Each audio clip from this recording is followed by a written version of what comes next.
हाँ तो भाई स्टूडेंट्स, ये है हमारे पास 10th आरबीसी हिंदी मीडियम का चैप्टर नंबर 12 व्रतों से संबंधित क्षेत्रफल, और ये उसका फर्स्ट लेक्चर है। तो इस चैप्टर में हम बात करेंगे थ्योरी की या इसमें आने वाले फॉर्मूलों की। बेसिकली इसमें हमारे दो तरह के फॉर्मूले आते हैं। एक तो आता है आपके त्रिज्यखंड। क्या होता है त्रिज्यखंड? जैसा नाम से स्पष्ट है, त्रिज्या प्लस खंड, इसको मिला के लिखा गया है त्रिज्यखंड। तो त्रिज्याओं द्वारा बना हुआ खंड टुकड़ा ही क्या कहलाता है? त्रिज्यखंड। डायग्राम की बात करें तो ये वृत्त और ये वृत्त का केंद्र, केंद्र को परिधि के किसी बिंदु से मिला दो तो त्रिज्या आर आ जाती है। अब इसका टुकड़ा तो हुआ ही नहीं, तो आपको एक और त्रिज्या खींचनी पड़ेगी। तो मैंने एक त्रिज्या और खींच दी यहाँ ए से बी तक। तो इस त्रिज्या के द्वारा ये जो टुकड़ा बना, छोटा वाला और एक बड़ा वाला, छोटा वाला टुकड़ा तो लघु त्रिज्यखंड और ये बड़ा वाला टुकड़ा दीर्घ त्रिज्यखंड,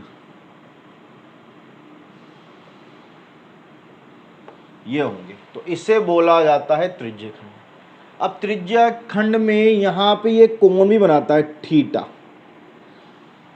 एंगल। कोण को थीटा से व्यक्त किया जाता है, हम ट्रिग्नोमेट्री में भी करेंगे। तो ये जो थीटा है किसको व्यक्त करता है? कोण को व्यक्त करता है।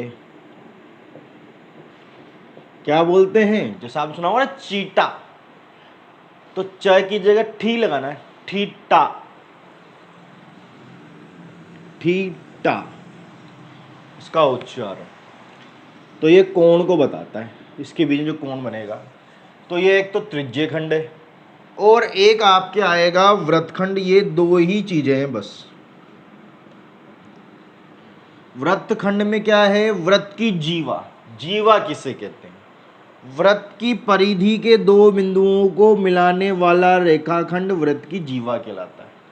ये भी आपके दो हिस्से बनाएगा, एक तो ये लघु वृत्तखंड, लघु वृत्तखंड, और एक ये दीर्घ वृत्तखंड। क्लियर? अब हमें फॉर्मूले पढ़ने हैं। और ये जो यहां से यहां तक है ये कहलाता है आपके चाप की लंबाई L। परिधि के टुकड़े को बोलते हैं चाप की लंबाई L, जिसका फॉर्मूला है चाप की लंबाई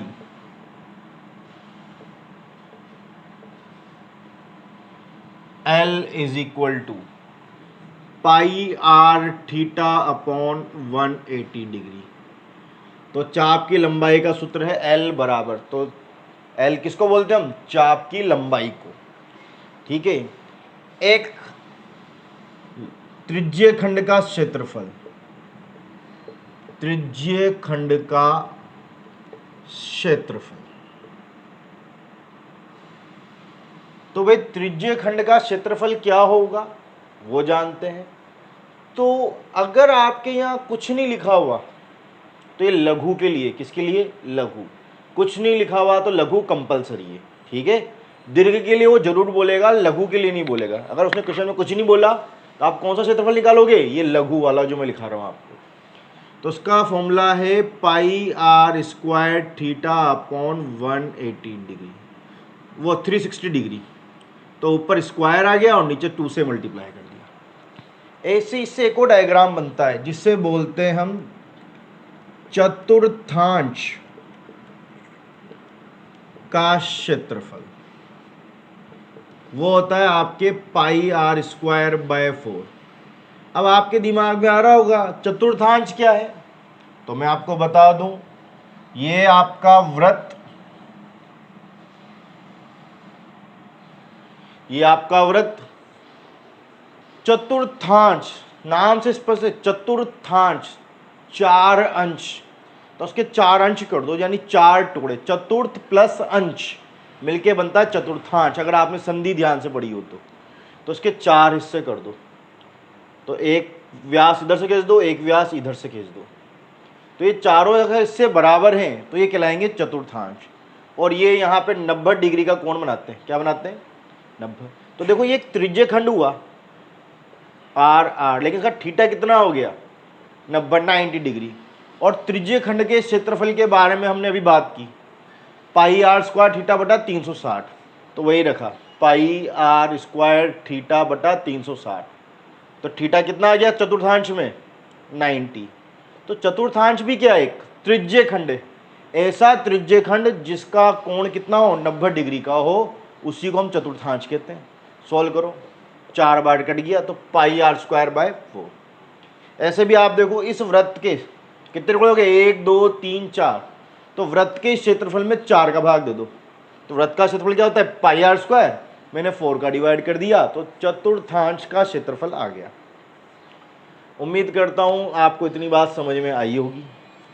ऐसे ही अगर मैं वृत्तखंड की बात करूं तो इसके चाप की लंबाई भी वही आएगी जो उसकी है, इसलिए चाप की लंबाई इसमें हम लिखते ही नहीं है, सिर्फ क्षेत्रफल लिखेंगे। तो वृत्तखंड का क्षेत्रफल क्या है, तो उसके लिए भी यहां अगर मैं सेंटर ओ को इसके 2 बिंदुओं से मिला दूं तो आपका वृत्तखंड तो ये रहा। तो ये त्रिज्य खंड के अंदर आ रहा है नहीं आ रहा, तो त्रिज्य खंड में से त्रिभुज को माइनस करना है आपको। तो त्रिज्य खंड का क्षेत्रफल pi r square theta upon 360 degree, ये भी आर और ये भी आर। आपको इसका क्षेत्रफल लिखना है, तो 1/2 आधा इंटू चाहिए, तो 1/2 आर स्क्वायर साइन थीटा। यहाँ पे भाई ये एंगल थीटा होता है 90 नहीं होता, इसलिए आपके एक साइड तो आती है आर और एक आती है आर साइन थीटा, तो ये बन जाता है 1/2 आर स्क्वायर साइन थीटा। उसको आपको डायरेक्ट याद रखना है। इसके अलावा देखो आपके थीटा आ रहा है और ये ट्रिग्नोमेट्री भी आ गई। अभी तक हो सकता है आपने ट्रिग्नोमेट्री नहीं पढ़ी हो, हमारा चैप्टर नंबर 7 आएगा, 8 भी आएगा ट्रिग्नोमेट्री पे बेस्ड है। 7 तो नहीं 8 और 9 ट्रिग्नोमेट्री पे बेस्ड है। ट्रिग्नोमेट्री तो पढ़नी है तो थोड़ा सा हम यहाँ भी पढ़ लेंगे। तो मैं आपको एक नोट लिखा देता हूँ जिसमें आप 0 degree 30 degree 45 degree 60 degree 90 degree और 120 डिग्री के मान याद कर लेना। अभी तो सिर्फ साइन के लिए 0 डिग्री का मान 0, इसका मान 1/2, इसका 1/2, इसका 1/√2, इसका √3/2, ये 1, और जो 60 का मान होता है वो 120 का मान होता है √3/2। तो ये आपके काम आएगा साइन 0 डिग्री की वैल्यू साइन 30 की। तो इसके अलावा और कोई नया कोण आता नहीं है अपने आपके कोर्स में, सिर्फ इन्हीं कोणों की बात हो रही है। ट्रिग्नोमेट्री में तो 120 भी नहीं आएगा, 90 डिग्री तक की बात होगी। तो बस यही इस चैप्टर की थ्योरी है, ठीक है। वो तो हम कुछ पुराने फॉर्मूले भी लिखेंगे, तो वो और लिखेंगे, तो आप इसे नोट डाउन कर लो, ठीक है। इस साल तो हमारे यही है, बाकी इसमें वृत्त का क्षेत्रफल, आयत, वर्ग के क्षेत्रफल, त्रिभुज के क्षेत्रफल भी काम आते हैं। तो छोटी छोटी मोटी बातें हम इसके बाद लिखेंगे, यानी ओल्ड इज गोल्ड में, कि पुरानी चीज़ें हमें याद होनी चाहिए। कीजिए नोट डाउन। तो चलो आगे बढ़ते हैं हम। तो देखो आगे मैंने कुछ नहीं लिखा, तो ये फॉर्मूला किसके लिए, लघु के लिए, दीर्घ के लिए, किसके लिए, जी हाँ ये लघु त्रिज्य खंड के लिए। अगर मैंने कुछ नहीं बोला तो यहाँ भी कुछ नहीं बोला, तो ये कौन सा क्षेत्रफल है, लघु वृत्तखंड की दीर्घ वृत्तखंड। तो ये भी कुछ नहीं बोला, तो ये भी क्या है लघु वाला। तो दीर्घ वाला कैसे निकालोगे, तो अगर आपको दीर्घ यानी बड़ा त्रिज्य खंड का क्षेत्रफल चाहिए, किसका, दीर्घ वाले का, तो क्या करोगे आप, ये पूरा वृत्त है ना, वृत्त में से लघु वाले को हटा दो तो बच गया दीर्घ वाला। हटाने के लिए करते हैं माइनस, तो क्या बना, वृत्त का क्षेत्रफल माइनस लघु त्रिज्य खंड का क्षेत्रफल। तो इस लाइन से आप लघु से दीर्घ निकाल सकते हो। अब कोई बच्चा कहेगा सर फॉर्मूला बना के बताओ, अरे सिंपल है, वृत्त का क्षेत्रफल क्या होता है पाई आर स्क्वायर, इतना पता होना चाहिए आपको। और त्रिज्य खंड का कितना था लघु वाले का, माइनस का पाई आर स्क्वायर थीटा बटा 360 डिग्री। तो आपको इस फॉर्मूले को रटने की जरूरत नहीं है, मैक्सिमम टीचर रटवाते हैं, मैं रटवाऊंगा नहीं। मैंने आपको बता दिया वृत्त के क्षेत्रफल में से लघु वाले को माइनस कर लो, तो वृत्त का क्षेत्रफल पाई आर स्क्वायर, जो आप जानते ही हो, और लघु त्रिज्यखंड अभी हमने निकाला। तो इस तरह से आपके आ गया दीर्घ त्रिज्यखंड का क्षेत्रफल। एज इट इज दीर्घ वृत्तखंड भी होगा, दीर्घ वृत्तखंड का क्षेत्रफल, तो उसके लिए भी यही प्रोसेस, वृत्त में से लघु वृत्तखंड को हटा दो तो ये दीर्घ वाला बचा नहीं बचा, तो वही वृत्त का क्षेत्रफल माइनस लघु वृत्तखंड का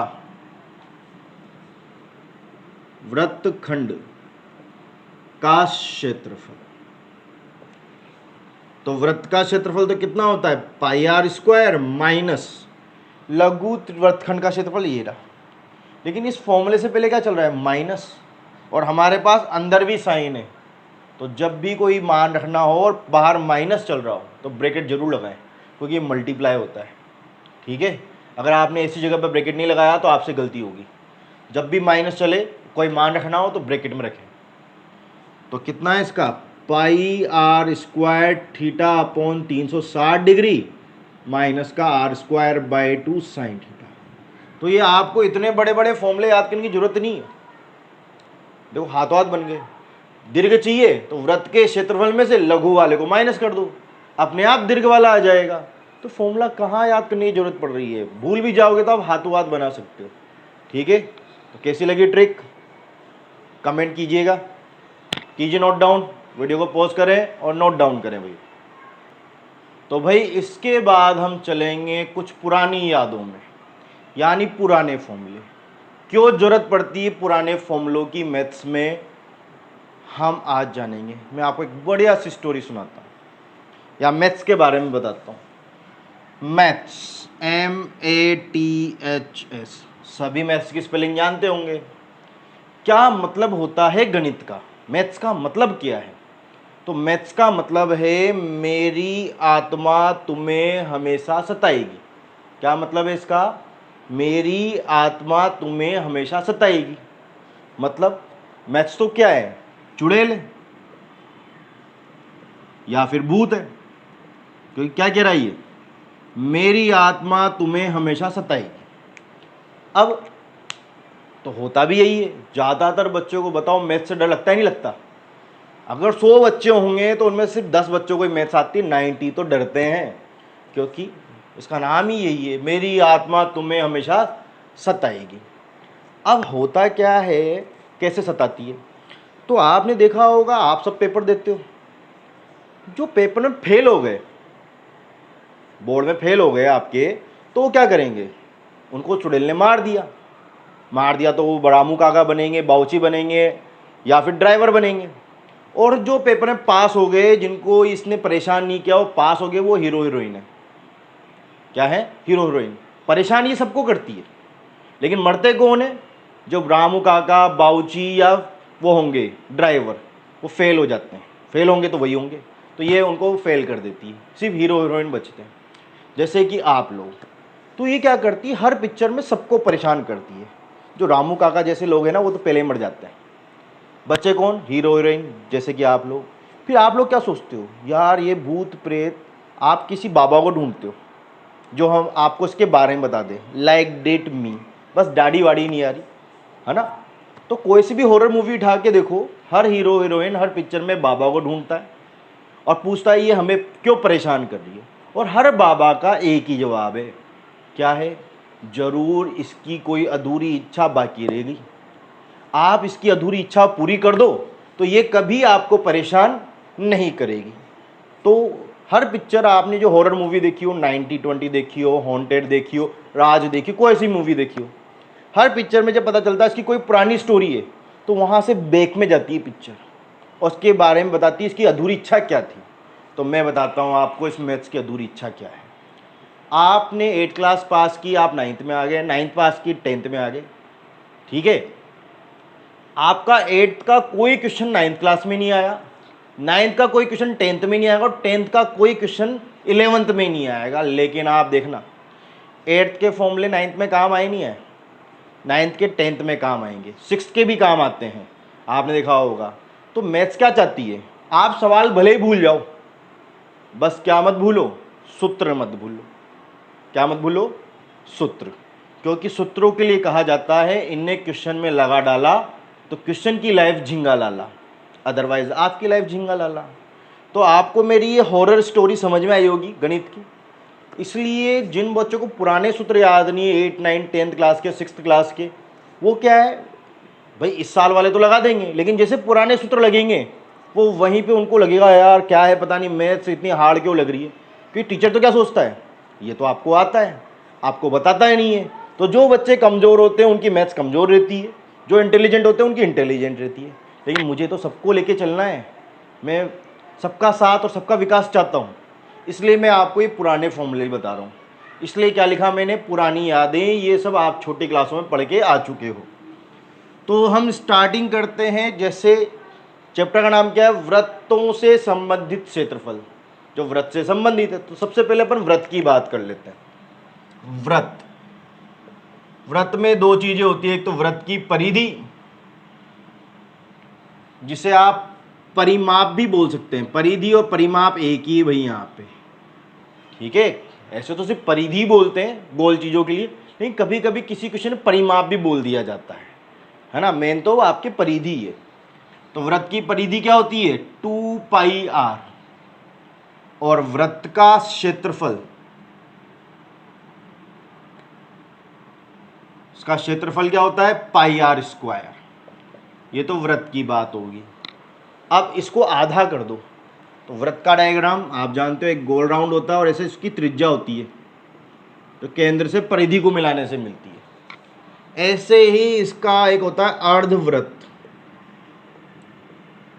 तो अर्धव्रत के लिए आपको क्या करना पड़ता है, एक व्रत लेना पड़ता है और उसका व्यास खींचना पड़ता है। व्यास ऐसी जीवा जो आपके केंद्र से होकर जाए, तो ये व्यास खींचना पड़ता है। ये व्यास ही व्रत को दो बराबर भागों में बांटता है, जिसे क्या बोलते हैं हम, अर्धव्रत। तो मैं इसका आधा व्रत साफ कर देता हूँ अब। तो ये समझाने के लिए, अर्धव्रत किसके थ्रू बनता है, व्यास। और व्यास त्रिज्या का डबल होता है, इधर भी त्रिज्या और इधर भी त्रिज्या। तो एक तो मिला व्यास बराबर 2r, व्यास त्रिज्या का डबल होता है। अब इसकी परिधि की बात करो। परिधि, परिधि होता है किसी का भी बाह्य माप, किसी को बाहर से बाहर तक नापवा। तो इस पॉइंट पे चल के मुझे इसी पे लौट के आना है। तो मैं यहाँ से यहाँ तक गया r, और यहाँ से यहाँ तक गया r, 2r, तो ये आ गया। और यहाँ आ गया तो उसकी आधी परिधि आ गई। तो पूरी परिधि कितनी थी, 2πr, तो आधी परिधि कितनी हुई, πr। देखो आधी परिधि का मतलब यहाँ से यहाँ तक का ही राउंड आया, लेकिन ये लाइन तो रहेगी ना। तो परिधि में हम जिस पॉइंट से स्टार्ट करते हैं वापस वहीं लौट के आना होता है।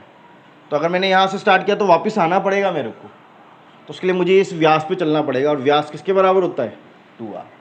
क्षेत्रफल जितना उसका है उसका आधा कर दो, 12πr²। ऐसे ही अभी बाकी है आपके वलय, वलयिका का क्षेत्रफल। क्या होती है वलयिका, वो जानिए। आप इसे इंग्लिश में रिंग बोल सकते हैं। तो आपने एक वर्ड सुना होगा, सकेंद्रीय व्रत, सुना है कभी, सकेंद्रीय व्रत। ऐसे व्रत जिनका केंद्र सेम हो लेकिन त्रिज्या अलग अलग हो। तो एक व्रत ये रहा केंद्र सेम, और एक व्रत ये रहा। तो ये दो व्रत होते हैं, इनमें त्रिज्या तो अलग अलग होती है लेकिन केंद्र सेम होता है। तो केंद्र सेम है। इस छोटे वाले की त्रिज्या को बोल दिया मैंने r1, और बड़े वाले की बोल दिया r2।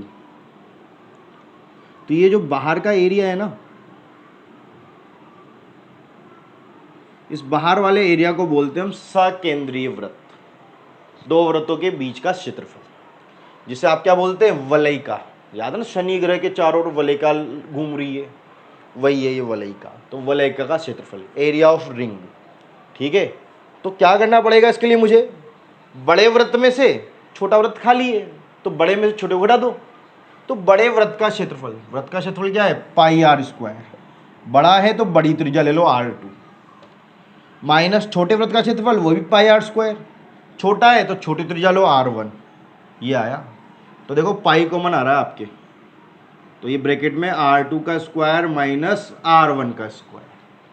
तो ये वृत्त वाले ये बीच बीच में हमारे काम आते रहेंगे, तो आप इसे भी नोट डाउन कर लीजिए।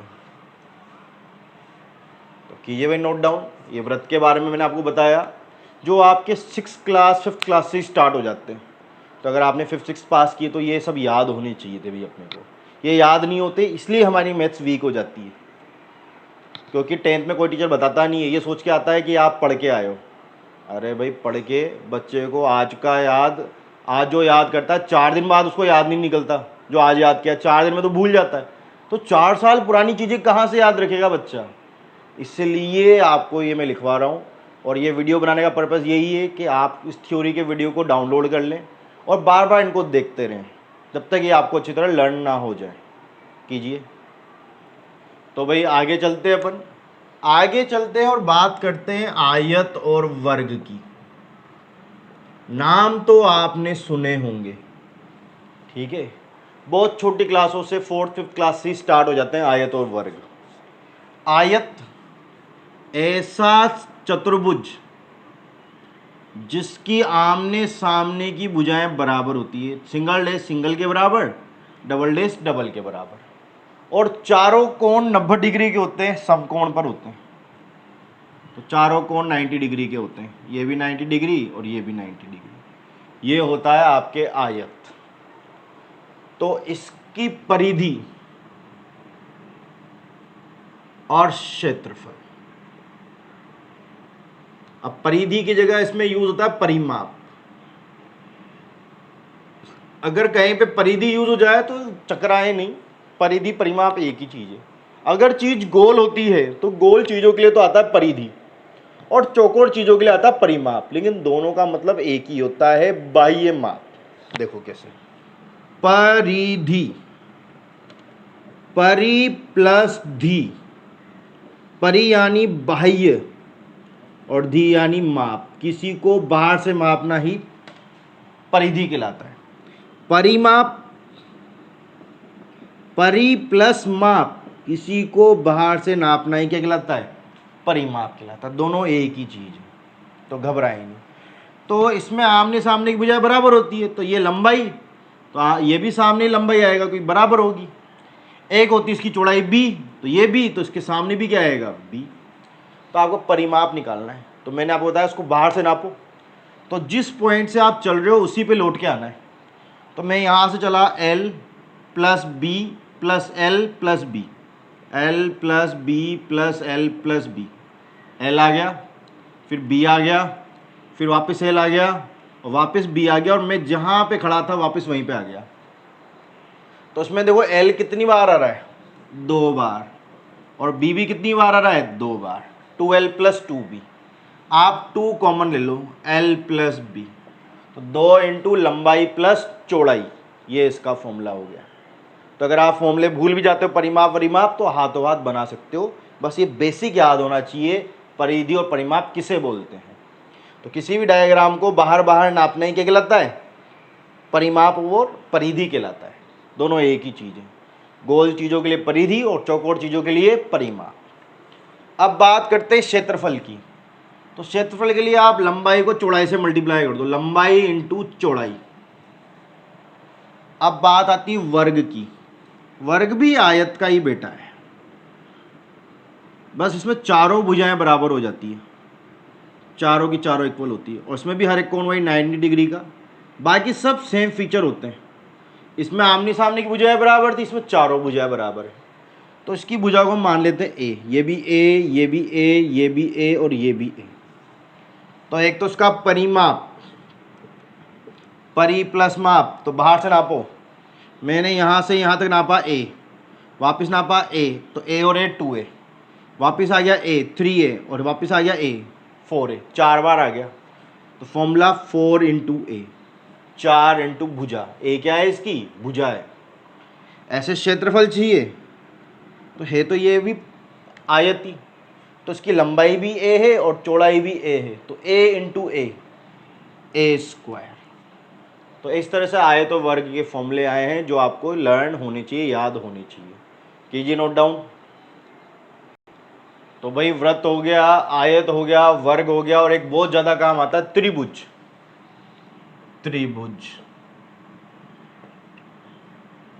अगर मैं आप लोगों से पूछूं त्रिभुज का क्षेत्रफल बताइए, तो आप में से 99% बच्चों के दिमाग में एक ही फॉर्मूला आएगा, जो है 1/2 आधार इंटू ऊंचाई।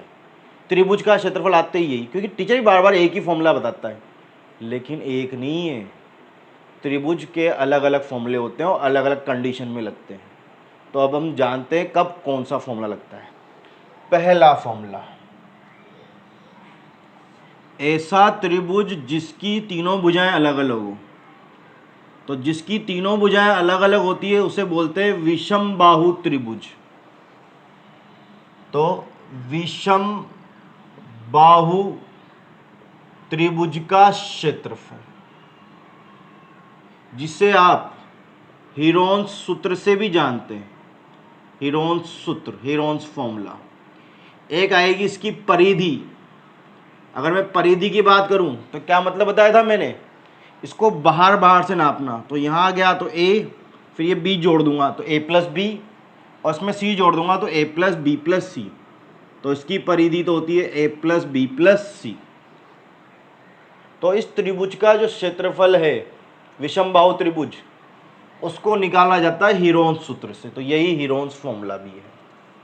तो अगर मैं इसको नाम देता हूं ए बी सी, तो त्रिभुज ए बी सी का क्षेत्रफल एस, एस माइनस ए, एस माइनस बी और एस माइनस सी। ये कब लगाया जाता है फॉर्मूला, जब आपको त्रिभुज की तीनों भुजाएं याद हो। तो तीनों भुजाएं दे रखी है, उसका क्षेत्रफल सिर्फ इसी से निकलेगा, हीरोन्स के सूत्र से। जो तीनों भुजाएं कब देगा, जब वो अलग अलग होंगी। तो इस फॉर्मूले से आप उसका क्षेत्रफल निकाल सकते हो। ए बी सी तो क्या है, त्रिभुज की भुजाएं हैं।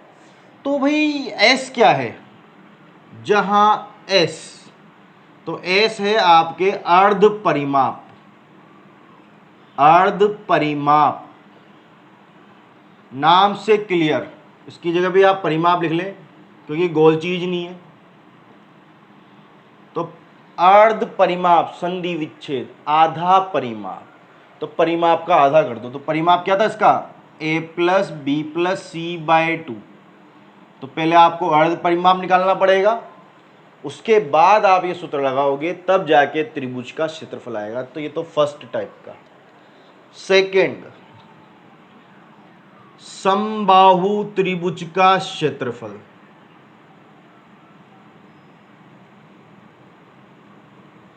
समबाहु त्रिभुज किसे बोलते हैं हम, ऐसा त्रिभुज जिसकी तीनों भुजाएं बराबर हो, ये भी ए, वो भी ए और ये भी ए, तीनों भुजाएं बराबर हो, उससे बोलते हैं हम समबाहु त्रिभुज, जिसका सूत्र है √3/4 भुजा स्क्वायर। भुजा क्या है, तीनों सेम है, ए स्क्वायर।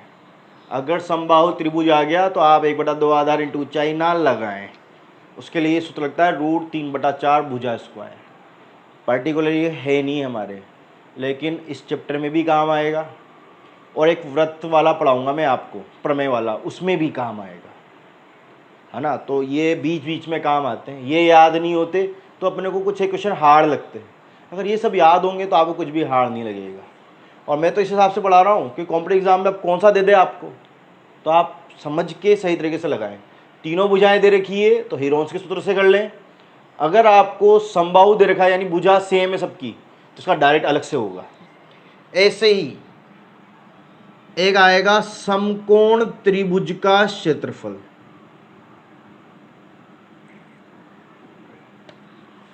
समकोण त्रिभुज का क्षेत्रफल, समकोण त्रिभुज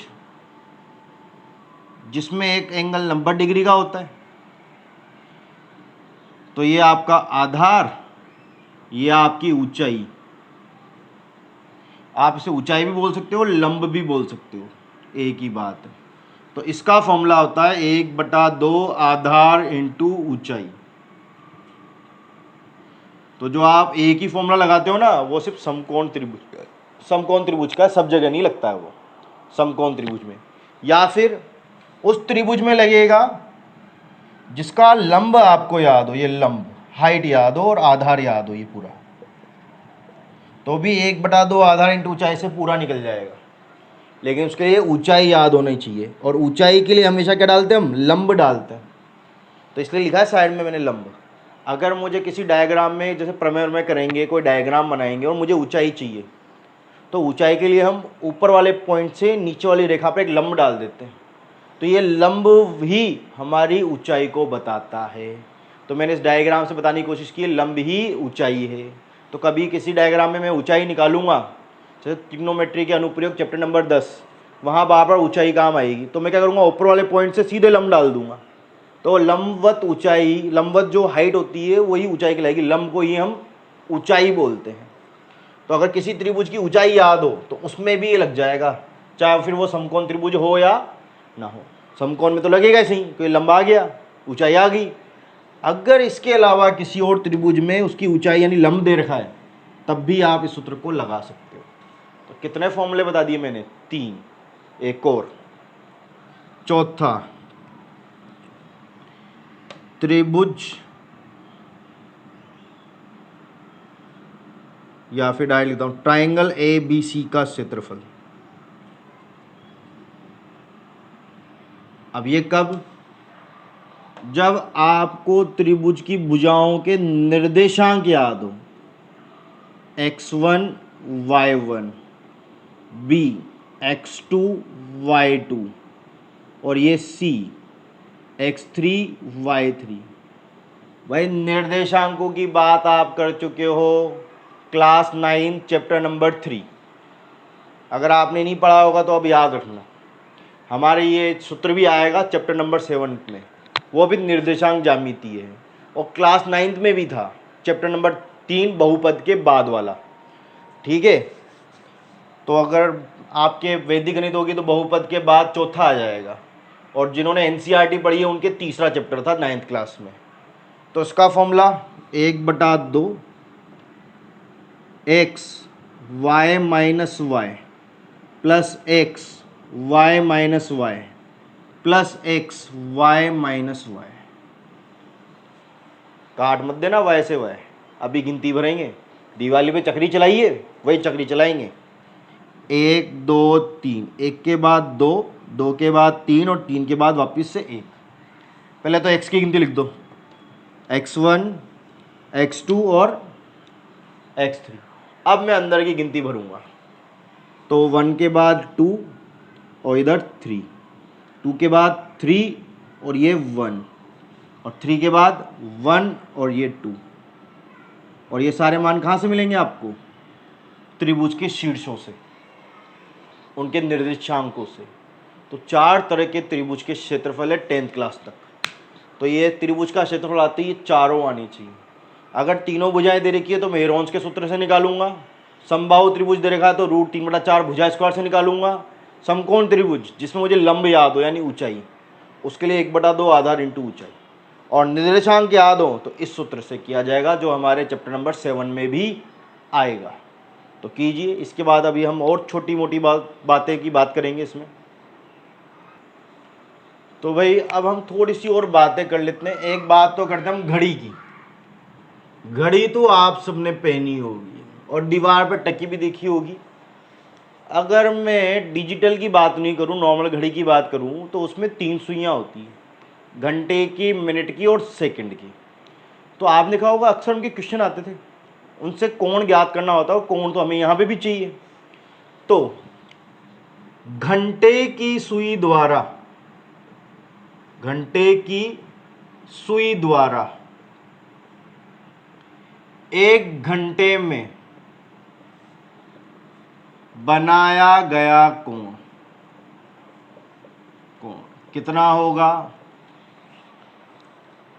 तो अगर आपको याद है तो बहुत अच्छी बात है, उम्मीद तो मुझे बहुत कम है। तो वो होगा 30 डिग्री। ऐसे ही मिनट की सुई द्वारा, मिनट की सुई द्वारा 1 मिनट में बनने वाला कोण, कोण 6 डिग्री। ऐसे एक सेकंड की सुई होती है। तीसरा, सेकंड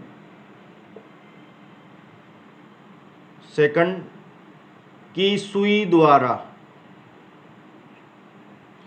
1 सेकंड में बनने वाला कोण,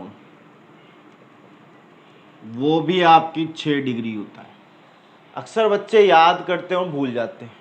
मैं आपको कुछ नया सिखाने की कोशिश करता हूं जिससे हो सकता है आप ना भूलो। कैसे? पहले एक घंटे की सुई की बात करें। जब एक पूरी घड़ी घूमती है तो कोई सी भी सुई हो, चाहे घंटे की हो, मिनट की हो या सेकंड की हो, सबको अगर एक पूरा चक्कर काटना है तो कितने डिग्री का कोण बनाना पड़ेगा? 360 डिग्री। तो हर सुई एक पूरे चक्कर में 360 डिग्री का कोण बना देती है।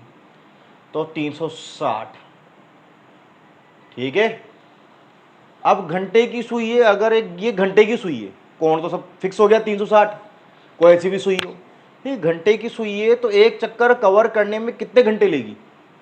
अब उसने पूरा एक राउंड काट लिया तो कितने घंटे हुए? 12 घंटे। 12 घंटे में उसको एक राउंड काट लेगी। तो उसमें 12 का डिवाइड कर लो, 12 तिया 36, 30 डिग्री। तो देखो उधर आपके 30 डिग्री लिखा होगा। अब ऐसे मिनट की सुई, पूरा चक्कर तो 360 डिग्री का। अब मिनट की सुई को एक चक्कर कटवाओ। तो जब मिनट की सुई एक चक्कर पूरा कर लेती है तो कितने मिनट होते हैं एक पूरे चक्कर में? तो एक पूरा चक्कर काट लेती है तो 60 मिनट होते हैं। तो उसमें आप 60 का डिवाइड करो 6 बार, तो देखो 6 डिग्री आंसर आ रहा है। ऐसे सेकंड की सुई के लिए भी यही 360। अगर ये सेकंड की सुई है तो एक पूरा चक्कर काटेगी तो कितने सेकंड हुए? 60 सेकंड। तो 60 का डिवाइड कर लो 6। तो घंटे की सुई एक चक्कर में 12 घंटे लेती है तो 12 का डिवाइड किया। मिनट की सुई एक चक्कर में 60 मिनट लेती है और सेकंड की सुई भी 60 सेकंड लेती है, तो 60 का डिवाइड किया।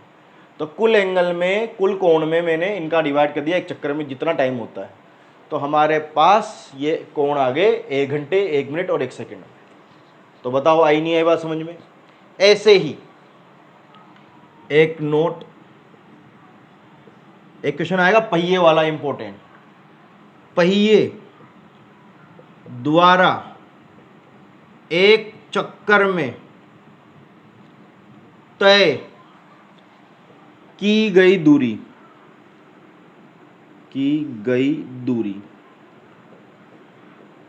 तो एक पहिया एक चक्कर में कितनी दूरी तय करता है?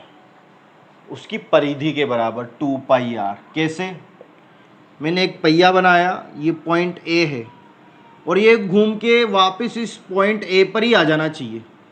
छोटा बन गया, थोड़ा बड़ा बनाओ, पहिया तो सेम ही है ना। तो इसी पॉइंट पे वापस घूम के आना चाहिए। तो ये ही खुल के, जो उसकी परिधि है वो खुल के क्या होगी? सीधी हो गई। तो उसकी परिधि क्या होती है? 2 पाई आर। वो यहाँ आ जाएगी और वापस वही पॉइंट ए आ जाएगा।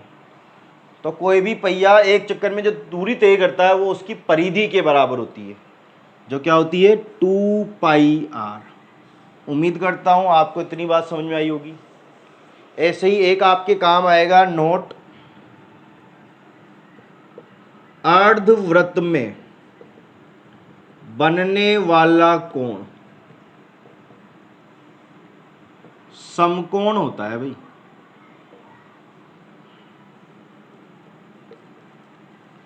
तो आपने देखा होगा ऐसा अर्धवृत्त आया था 9th क्लास में। तो अर्धवृत्त में आपने कोण बनाया था।